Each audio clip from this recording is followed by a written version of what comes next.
We'll go ahead and get started with Coach Miller. If you want to raise your hand, use the raise hand function. We'll go ahead. As usual, Justin Spears, you're up first. Go ahead. Coach, with Kerr coming back this week, what's the plan for him, getting him into the game? I know you said that he could play both the 1 and the 2. I'm just curious, what do you have in mind for him once he gets into the game? Yeah, Justin, I mean, we've been thinking about it for a while. I think the biggest point that, I want to get across about Kerr is that, he in fact has been with us from the first day of school. And other than when he traveled home to play for his country in the brief time that he left us, and then him suffering a concussion a few weeks back, those are the only 2 periods of time that he's not practiced with us. So, he knows our system. He knows our players. Our players are very familiar with him. From that perspective, I'm very comfortable. We practiced again yesterday. He does know both positions, like you had mentioned. I think the second part is a little bit trickier in that, the world of college basketball moved on, and unfortunately he wasn't able to play in games. So, both his teammates and our team, coupled with, the competition, the teams that we're playing, we've been at this for a long time in terms of game experience. And for us to ask him to come in and play in his one and only game ever here in the United States as a college basketball player, I think we have to kind of take everything with a grain of salt. I think he will get more comfortable, not judging him by the first appearance, but for the remainder of the season. But he comes at a very good time, with Jamal Baker out for the season. You could start to see a wearing down effect on our guards simply because we're just razor thin. And when Ben Mathurin went down with his ankle injury in the Arizona State game, and then just him being limited in the Stanford game in particular, it felt it even more. So I think the first thing with Kerr is just him to provide us with additional depth. I believe that our defense can be better simply because we're going to have more firepower, more quickness. Players like James and Terrell will be able to take the rest that they need. If we get into foul problems, we can play through that a little bit easier. And then just Kerr in his own merit, he can shoot the 3-point shot. He's a very good passer. He's a very good player. I believe that if he was with us from day one in games, that he would have had a major impact on our season. So we're excited to have him. And in some ways, I feel like, I want to protect him to some degree, just because we're asking him to do a lot. I know he has a lot of anxiety to come out and do a great job. But I think all of us just have to have a little bit of a perspective on how difficult it is that we're asking him to do. And I think that he'll do the best he can. And over time, I think it'll be a really big shot in the arm for us to have him back. And you said, he's probably, going through a little bit of anxiety right now, being nervous with his college debut, but I'm sure you can get a sense of excitement. How is Kerr handling everything going into this week from your perspective?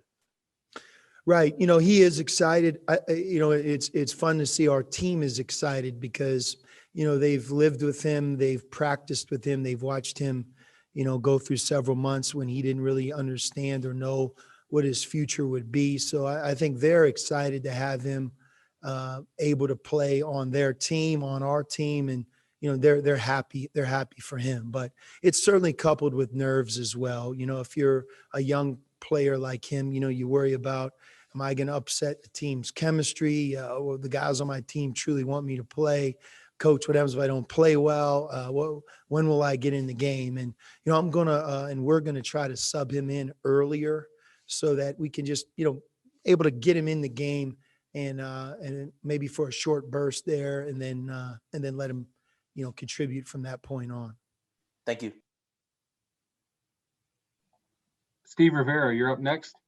Sean, along those lines with Kerr, and bear with me on this question. 3 or 4 years ago, when you had Trier miss all that time early until February, I think you said that he brought in fresh legs and new energy.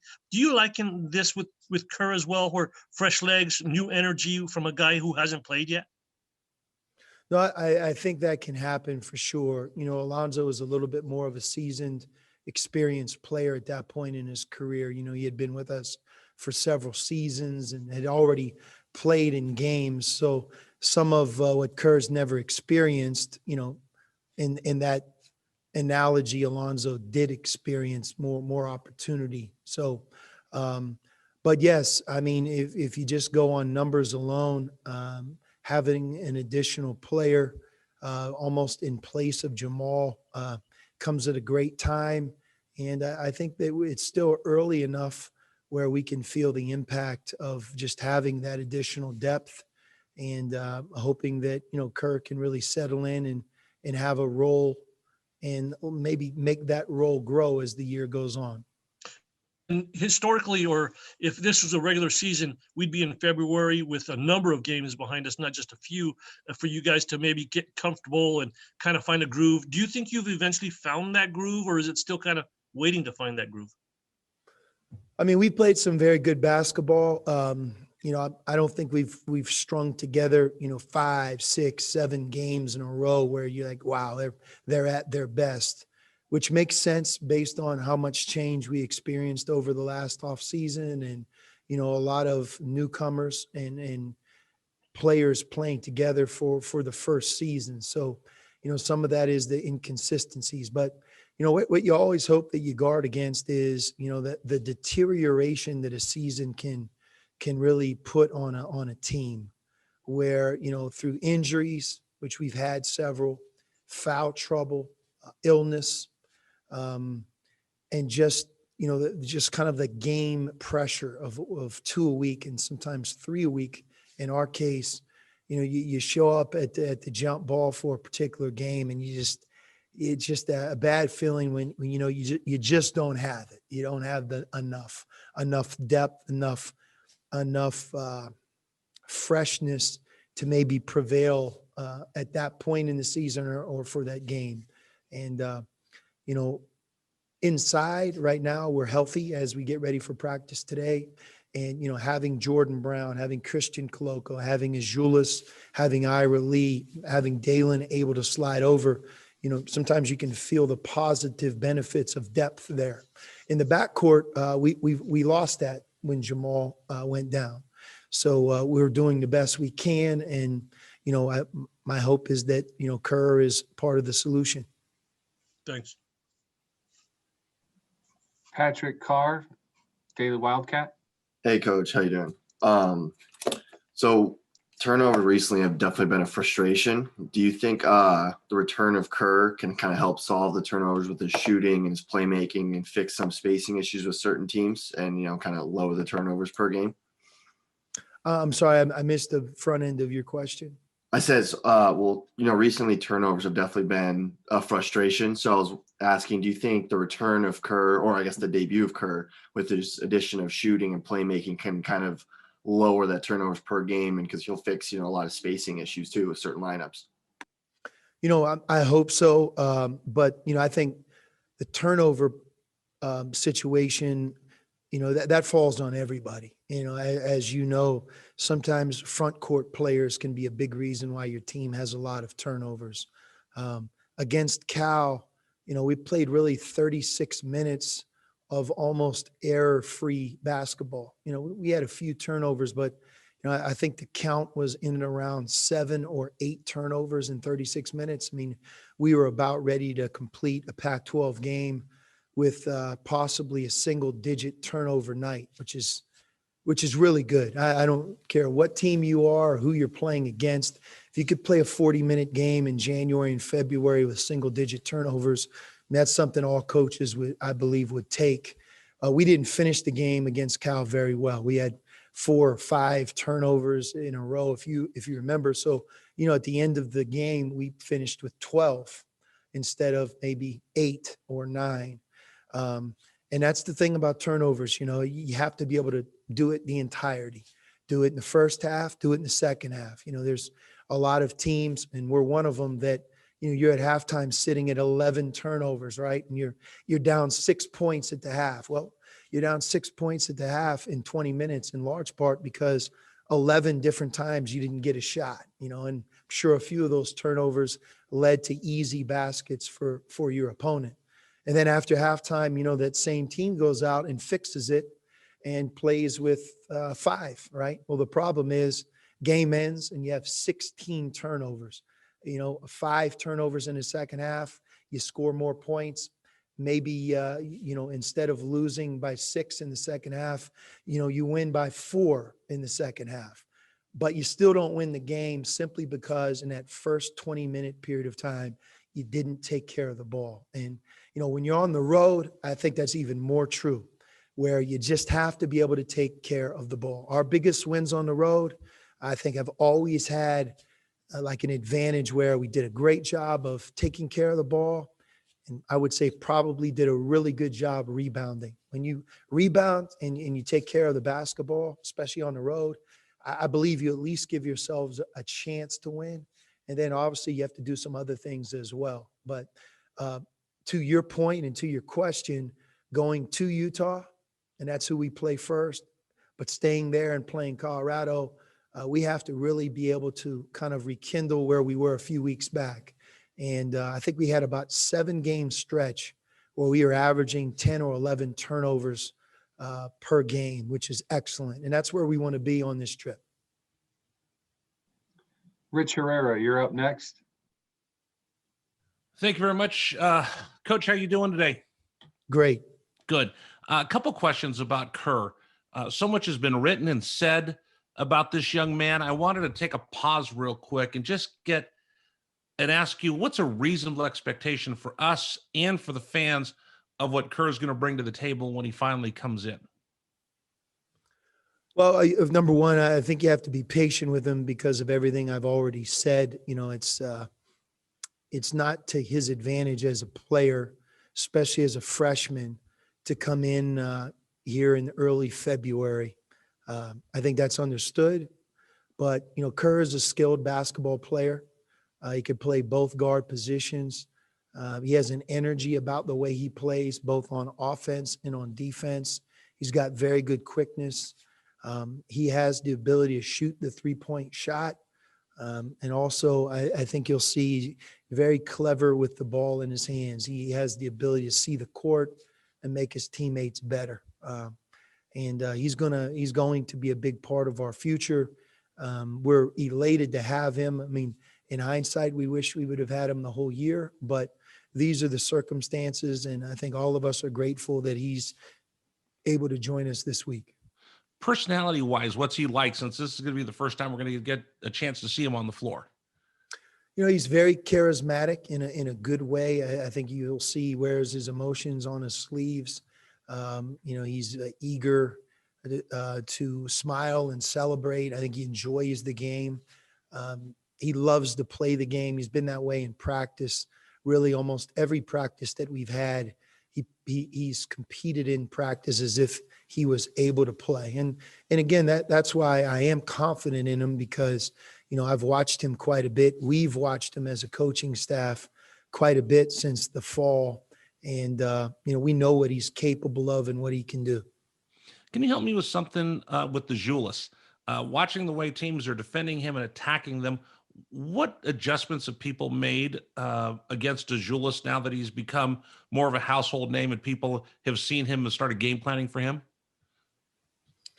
I don't know if it's the other team as much as just, Stanford, for example, is an excellent defensive team. They're a hard team to score against. They do a great job. They're cohesive. They have an older veteran group. They're big, they're strong, they're physical. And, if that game didn't go Azuolas's way, well, there's a long line of players that didn't play well against Stanford, especially front court players. Cody Riley, who's a big part of UCLA's success. He had 2 points against Stanford. So they have a way of being able to make the game difficult for forwards and big guys. And, Azuolas kind of ran into that. Maybe we as a team could do a better job of getting him the ball in scoring position sometimes, but we're addressing those things. I think Azuolas, the one thing that he could do a better job of is just, being a little bit more patient and using shot fakes when required. A shot fake could be used after an offensive rebound. A shot fake can be utilized when he's rolling to the basket and he catches it and he's getting ready to go up. It's just guys are athletic, big, strong. He's not always the biggest, strongest, most athletic player on the court. And sometimes just slowing down, mixing in shot fakes, I think could allow him to get to the free throw line a little bit more and maybe finish a few shots. Whereas, recently, maybe some of those shots have really been heavily contested. But that's all part of being a 19-year-old freshman.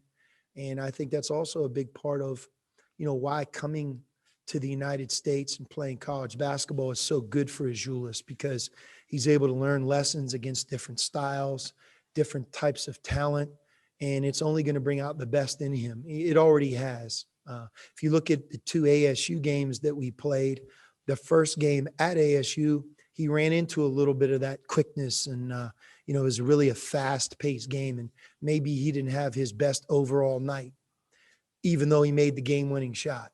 Well, the second time we played them, he was more familiar with the style. He adjusted a little bit more, and he was more consistent and played a better overall game. And, we've seen that with him. As he gains experience, he's smart and, he's driven, and he's a good player that really listens. And so, as we keep moving forward, I'm sure there's more lessons for him to learn, but I wouldn't look at him as struggling as much right now as just, again, playing against all these different styles. Once in a while, he's going to have that type of game.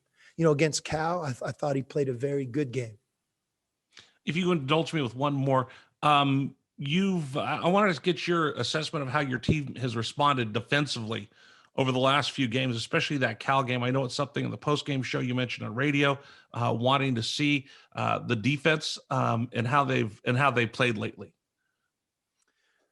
Well, our defense is a work in progress. We're not as good of a defensive team as we wish we were.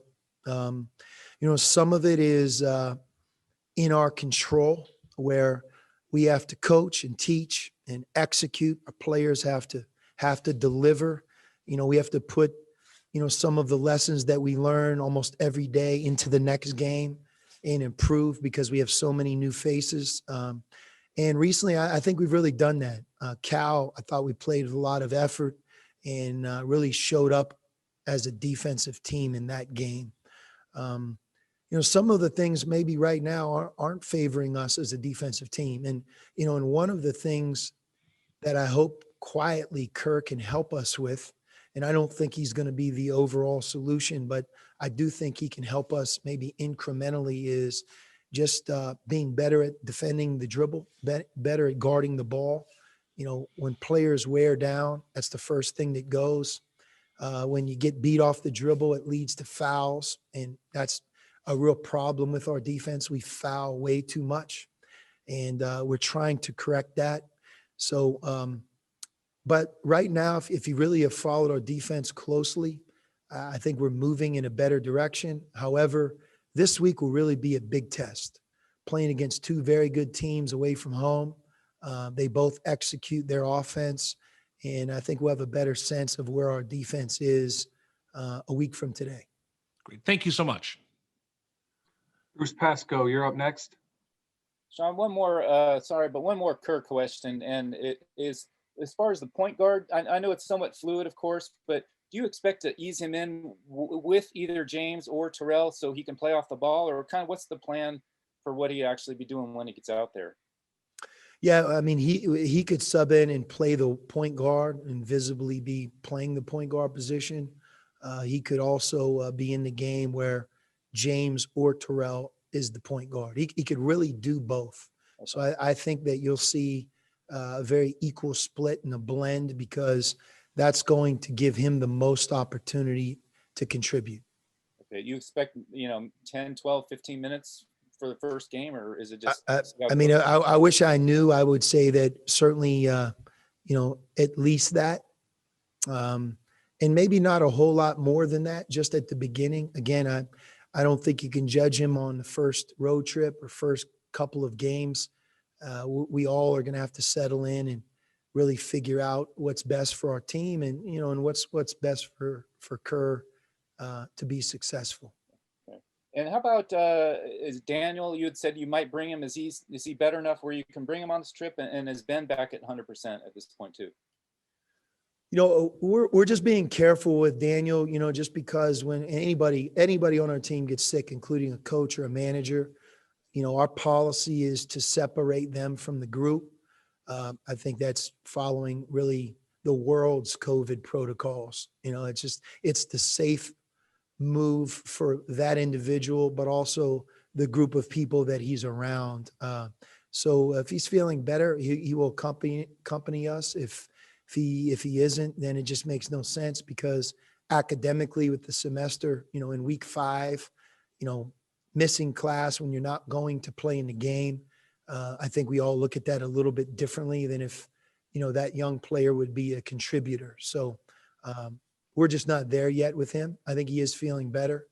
Ben is not 100%. I think that he's moving in that direction, but he isn't quite, 100%. Problem with ankle injuries is sometimes they can linger.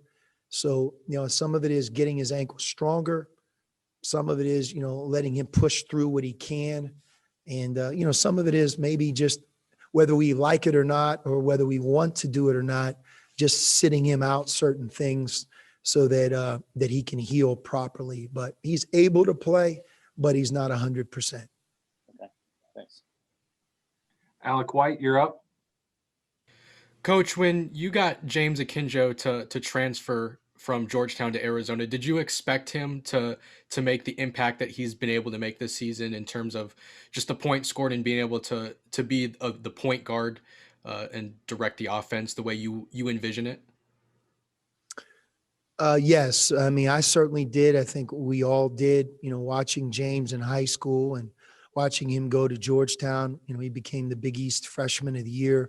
Obviously, the Big East Conference is one of the best. And, had a big impact early there. And when he made his decision to leave, and, when we heard that he in particular wanted to get back here closer to the West and closer to home, I mean, we were elated to be able to bring him here, especially in the situation we were in, because, we had Brandon that was dealing with his knee injury, and, clearly we knew that he possibly could leave to begin his professional career.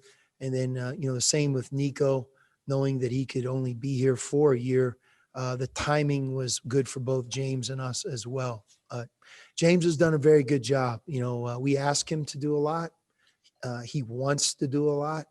And I believe he's improved as our season has gone on. He's more sure of himself. He continues to make better overall decisions. His shooting is moving in the right direction. And, when he plays well, our team follows. So, we're also asking him to play defense. And, I think that's the one thing is just, clearly keeping him engaged and making sure that he's doing both. Now, when you don't have a sub, when you're not able to come out of the game, or reluctantly we take him out because he gets in foul trouble or he needs a quick breather, I think the first thing that goes for any player is defense.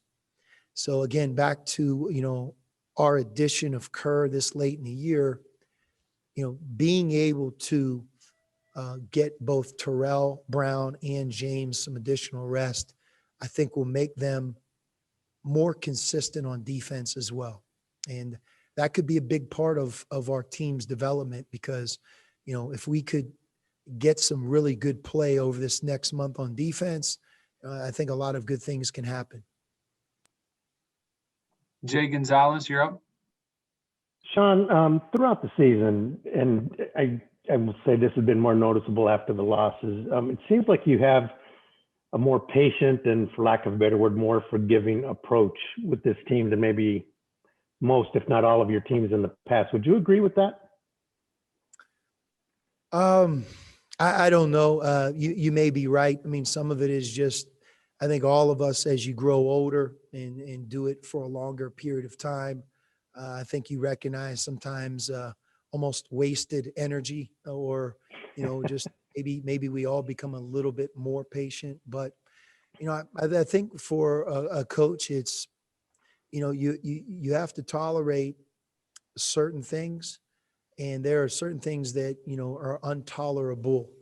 And if you sense that I'm maybe a little bit more patient with this group, I think in some ways it's because of how they are. I've mentioned it several times, and this morning's a great example.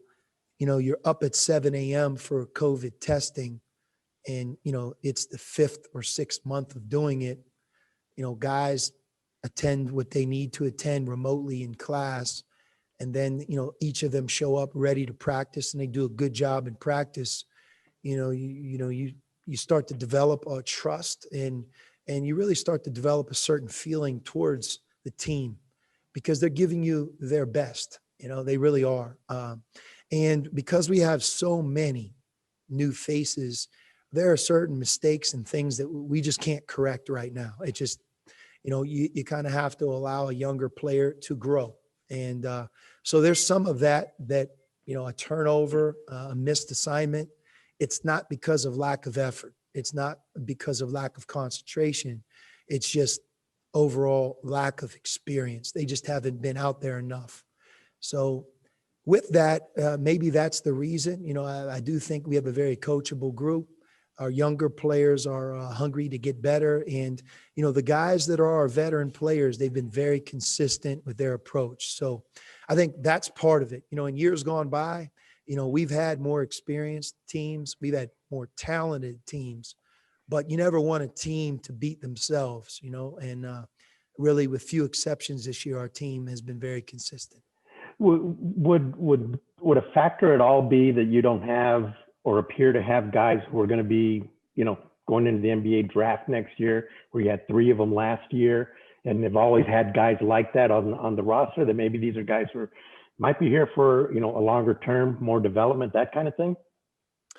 Yeah, but there's a fine line with that, answer for me, because, sometimes your most coachable, hardest working, best players are those guys that are only going to be here for a year. They did everything right.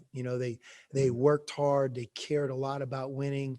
They were a tremendous teammate. They, in fact, improved. They just weren't here for very long. So, I think the stereotype is, hey, if you're after these guys that want to leave or do leave after a year, you're not able to coach them. That's not always the case. And by the way, there are always those players that are here for more than 1 year that wish they weren't, and aren't completely maybe as unselfish or hardworking or as good of a teammate as you would like them to be. So I think it's more the individual than their situation. I do agree with you, though. I think that some of the players that you're watching on this year's team, if we fast forward to a year from today, next February, I think you'll see continued development and improvement. And some of the things that they do well right now, I think they'll do even better for sure. So I think that's exciting, and maybe that's why their focus is what it is right All right, now. thank you. Bruce Pasco, you're up. Sean, I didn't know if it's possible to make this clear, but I should have asked you, Daniel, going through what he's going through, is he testing negative throughout all this, or is that an issue? You had mentioned something along the lines of non-COVID. I just want to make sure, Yeah. is it possible? That's not, I'm not able to answer any COVID questions, period. But in terms of what we're doing with Daniel, that has nothing to do with it. Okay.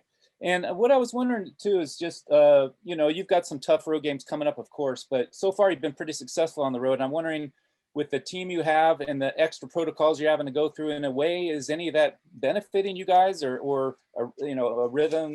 How is it working out so well for you guys on the road so far? I mean, we've had, a number of teams, as you well know, Bruce, that have been very good in conference play on the road. I mean, very good. Even a year ago, I think, kind of the analogy that we left some money on the table, so to speak, in that we weren't able to finish some of our overall best performances on the road.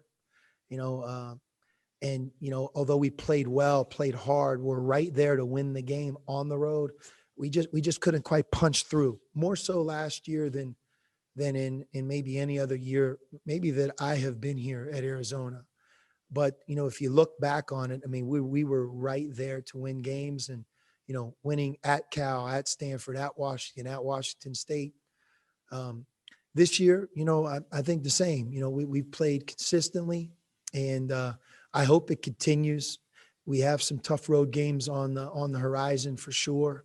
But, you can't really look at the whole. You just got to take it one of these games at a time. And usually when you do that, things change and take care of themselves. But taking care of the basketball and being able to play better overall defense, I think that those are the two ingredients that we really have to have in place to be able to win on these road trips. Has there been anything about the protocols that are challenging for you? Like, for example, I understand a lot of times your team meals you got to have in a box and go to your room, so you don't have a chance to sit down with a guy or have a casual conversation. You lose that maybe. Is anything like that been a problem, or maybe a good thing, some of that stuff? Yeah, I don't know if it's a good thing. I mean, you just don't have nearly the interaction with each other. You don't have the interaction on a daily basis between a coach and his players, and really our players with each other. They're very isolated on the road, although we're together more, taking two buses, having their own room, never congregating in one place. All those things are what we have to do. Even, just having a mask on limits your communication. That in and of itself, I think everybody talks less. In some cases, that might actually be good, but the overall interaction is significantly limited from what it would be if this were in the non-COVID. But all of us have to do the best that we can. As you guys know, just following our team, our group has done a great job. And just wondering finally if you could address Utah a little bit. I mean, for all they have going, we know about Timmy Allen and some of these guys, and then they have Plummer comes off the bench and drops 23 in 15 minutes or something. What's your take on them? Yeah. I watched Alfonso Plummer against Colorado in the last game, and obviously his second half performance was just outstanding. I mean, he willed his team to a comeback victory, and it was a big win at Colorado for Utah. I didn't even realize it because, looking back on the day that this happened, it was when we played Washington in the Pac-12 tournament last year in Las Vegas. And that was kind of like the last day of sports as we knew it. So when we played, and I think our game was first, Oregon State played Utah, I believe, later in the day. And I didn't realize he made 11 3-point shots in that game and broke the Pac-12, Pac-10 tournament record. We make 11 3-point shots in a game. I mean, there aren't a lot of college basketball players walking around that are even capable of doing that. So when you look at him, the other part of it is Utah is the best team in our conference in scoring from two. They're the most efficient. They depend on the 2-point field goal the most. I think a lot of that is because of Timmy Allen. He scores so much inside the arc, and then, their forwards and big guys do the same thing. That, Alfonso Plummer, when he's really shooting the three, it's like the perfect complement to the rest of their team. So he's really important. When he has a big night, Utah is at a very, very high level on offense. And, whoever's on him has to do a great job. You can't lose him in transition. You have to really be alert after timeouts. They do a great job of creating open 3-point shots for him with their offense. And we can't break down. Against Stanford in those types of situations, it was continuous breakdown. And it led to just back-breaking baskets, 3-point shots by Jones that you're not, if you don't take those away, you're not going to win. And, I think Plummer represents that same challenge for our team. Cool, thanks. We'll conclude today with Justin Spears. Timmy Allen seems like that guy that's been at Utah for a long time, and he's always been a player that's always given you guys fits. Just how do you game plan against a guy like that, and what are you expecting out of him? Yeah, I mean, he's an all-conference player. He's now no longer young. He's a veteran Pac-12 performer. He knows what he's doing out there. And, Utah does a great job of putting him in a position to score. He posts up smaller players. He drives and creates fouls. I mean, free throw attempts, he's always, very, very high in getting to the foul line. And, he offensive rebounds. And, right now he'll take an occasional three and keep you honest as well. So, scoring 17 points a game and, playing 34 minutes a game, averaging 6 rebounds. He's one of our conference's best players. And no doubt we have to do a good job against him. It's a big challenge. And I'm sorry I missed this part of your radio show yesterday, but you have an interesting John Chaney story? Yeah, I do. One of Coach Chaney's longtime assistants, Dan Leibowitz, he wrote an article himself, and I wish I had the website that it was posted in. You guys could probably figure that out even easier than myself, but I would have been an assistant coach at Xavier, maybe the last year that I was, or maybe in my second year there as an assistant coach. And David West was in his senior year, and it just so happened that we played Temple. We were both in the Atlantic 10 Conference. It was one of those early March magical Saturday afternoons. We were going to clinch the Atlantic 10 regular season championship. We also were going to retire David West's number prior to the game and then watch him play his last college game at Xavier as a senior. And obviously he was the Atlantic 10 Player of the Year. And we're playing Coach Chaney's Temple team, who was good, but maybe not as good as they had been. And again, no matter who was in the Cintas Center on that day, it was going to be a hard afternoon for them. It just was. I mean, it was kind of like a magical day for us. And we played great, as you could predict. David West played great. And we built kind of like an 18 or 19, 20-point lead. When I heard Coach Chaney passed away, ironically, I told this story to our staff. And it would be my most vivid image of Coach Chaney.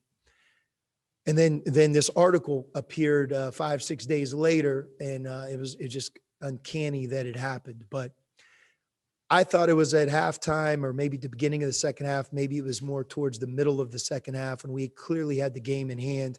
I'll never forget, he called a timeout, and he walked out into the middle of the court. And if you know new Coach Chaney, he has a distinct voice. I mean, it's loud and raspy, and it's him a mile away. And he got all 3 officials with the same message. And his message kind of, I'll give you the PG version. It went like, you have not worked in the last 2 hours of this game, and now you're going to work harder than you ever have in the next 2 hours.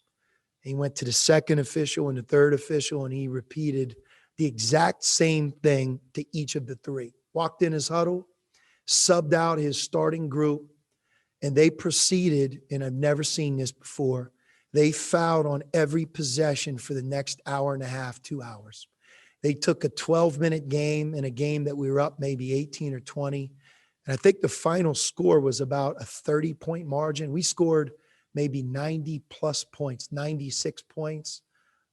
If he wouldn't have done that, I don't know what the final would have been. Maybe it would have been like 77-60. It was 96 to, I'm going to say 60, something like that. But it took 2 hours to play the last 15 minutes. And I didn't know the backstory of it because I just kept shaking my head, laughing, saying, I cannot believe he's going to do this all the way to the buzzer. And he did. But the irony is we played him a week later in the Atlantic 10 tournament. And he knew that we were going to play them in the Atlantic 10 tournament. And if you follow the way he coaches his zone, you could play his zone on game one, and when you play him a month later, second time, it could be a completely different type of zone. And that's what a lot of people don't realize. It was never the same. He had different versions of their zone defense, but I'll never forget in the second game, it was as if we were playing a completely different team. David had a hard time scoring. They beat us. It was just a tough game. We never could get our feet on the ground. And the backstory that I didn't realize is that he told both his players and his staff, just stay with me. This is all part of a bigger puzzle. And what he wanted to do is kind of build up our confidence, which he did. Let everybody anoint us as the greatest team ever in the Atlantic 10, which I think he said. And then he did all that just to set us up with the big fat loss in the Atlantic 10 tournament. But I guess, the moral of that article that Dan wrote and what I would describe is there will never be another coach like him. I mean, when he stood up for things, I mean, it was amazing. And I was a college basketball player when he coached at Temple, and Mark Macon was on his team. And if you remember, we all had Prop 48 back then, which he didn't believe in. And I don't think many people do today, but he was willing to boycott games and do things with Coach Thompson that, not very many people would ever consider doing. So I'm just glad I had a chance to coach against him. He didn't know me well. I don't even know if he knew my name at the time that I became the head coach there. But when you played Temple and you played a team that he coached, it was unlike any other game. And I would say the same thing about John Thompson. When you played Georgetown and he was their coach, when I was a freshman, I was almost scared to run down the sideline that he stood on. He had a booming voice, Coach Thompson, and they were a lot alike. And college basketball and the East, I know, misses them a lot. So they'll forever, for me, both as a player and as a coach, have a vivid imagery in my mind as two just iconic people, not just coaches. That's my story. Thanks, Coach.